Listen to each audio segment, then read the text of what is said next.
आपका personal introduction देंगे संक्षेप में। जी।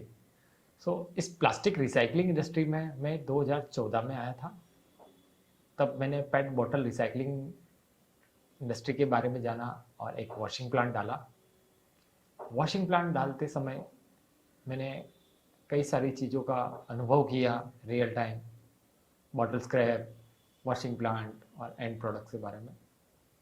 और इसके अंदर प्राइस वगैरह ये सब इंफॉर्मेशन मुझे नहीं मिल रही थी, कई दिक्कतें आई, बायर सेलर नहीं मिले।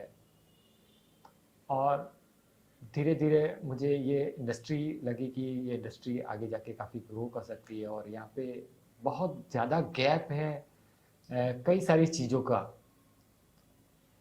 सो मैंने इस इंडस्ट्री को ऐसा समझा है कि प्लास्टिक मेटल का रिप्लेसमेंट बना है। इसका मतलब मेटल रिसाइकलिंग जिस तरीके से बड़ी हुई है उसी तरीके से प्लास्टिक भी बड़ी होगी। शायद मैं अर्ली एंट्री पे हूँ। मैं 2014 से पहले पिछले 4-5 साल उसके मेटल रिसाइकलिंग इंडस्ट्री में था और मेटल काफ़ी मैच्योर्ड मार्केट है। मेरी इच्छा हुई इस रिसाइकलिंग इंडस्ट्री में कुछ काम किया जाए, अपना अच्छा बिजनेस स्टार्ट किया जाए और इंडस्ट्री के लिए कुछ एक नया आयाम लाए। सो कुछ महीनों तक मैंने रिसाइकलिंग प्लांट को रन किया था। उसके बाद स्वयं ट्रेडिंग में आ गया, बॉटल स्क्रैप की सप्लाई कर रहा था, ट्रेडिंग कर रहा था।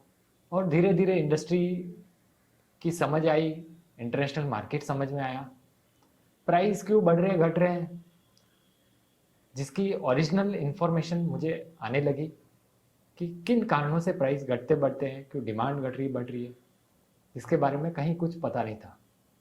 लोग ये समझते थे कि ठंडी आएगी तो भाव बढ़ेगा, गर्मी आएगी भाव गिरेगा, बारिश होगी तो ये होगा।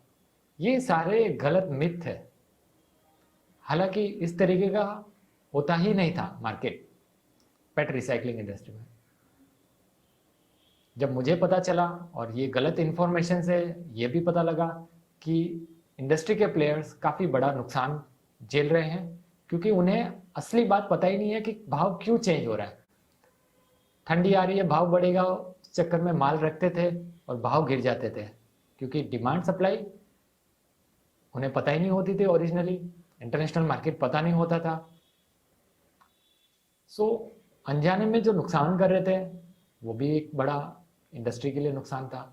और ये इंडस्ट्री ग्रोथ करने वाली, ये मुझे पता था। तो इसका मतलब नए प्लेयर्स आएंगे, वो भी नुकसान करेंगे। इसीलिए मैंने 2017 में एक ऐप बनाई जिसका नाम रखा पेट स्क्रैप वाला, क्योंकि मैं पेट रिसाइकलिंग इंडस्ट्री से ज़्यादा अनुभव रख रहा था। यहाँ पे प्राइस और न्यूज़ इन्फॉर्मेशन के 2 मॉड्यूल पर यह ऐप बनाई। धीरे धीरे इस इन्फॉर्मेशन को डोमेस्टिक के साथ में इंटरनेशनल भी अपडेट कर दिया।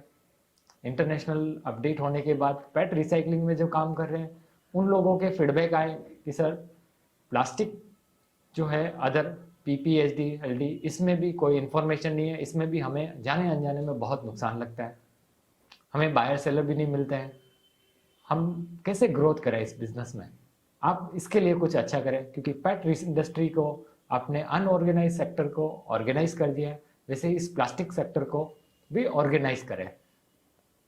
हमारे यूजर्स की उम्मीदें बढ़ती गई, जिससे हमें कॉन्फिडेंस आता गया और हमने प्लास्टिक रिसाइकलिंग इंडस्ट्री के अंदर भी कदम रख दिया सारे प्लास्टिक के लिए। पीपीएचडीएलडी आज इस ऐप में सारे प्लास्टिक स्क्रैप की प्राइस और न्यूज़ इन्फॉर्मेशन आ रही है। अभी भी हमें कई सारे अपडेट्स आ रहे हैं, इन्फॉर्मेशन आ रही है, लोगों से फीडबैक आ रहे हैं कि ये भी चाहिए हमें, ये प्रॉब्लम है इसका भी सॉल्व करो। क्योंकि पिछले 5 सालों में हमने कई इन प्रॉब्लम को सॉल्व कर दिया है।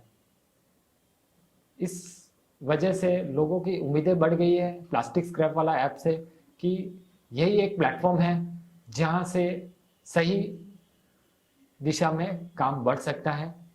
प्लास्टिक बैन के बारे में जब आपने सुना होगा कि पेट बॉटल को बैन किया जा रहा है, इस बैन को रोकने में पैट स्क्रैप वाला ऐप की सबसे बड़ी भूमिका रही है, क्योंकि इंडिया में कितना रिसाइकल हो रहा है, कितना कलेक्शन हो रहा है, इसका डेटा मात्र एक हमारे पास था, जो ऑफिशियली हमने अपडेट करवाया गवर्नमेंट को, और गवर्नमेंट ने इसे समझा और जाना और उसके बाद बैन को रोका। सो यह ऐप मात्र प्राइस न्यूज़ इन्फॉर्मेशन नहीं दे रहा है, इंडस्ट्री की ग्रोथ और इंडस्ट्री के अंदर आने वाले कई सारे प्रॉब्लम्स को सोल्व कर रहा है, सपोर्ट कर रहा है और इंडस्ट्री की ग्रोथ के बारे में सोचता है हमेशा।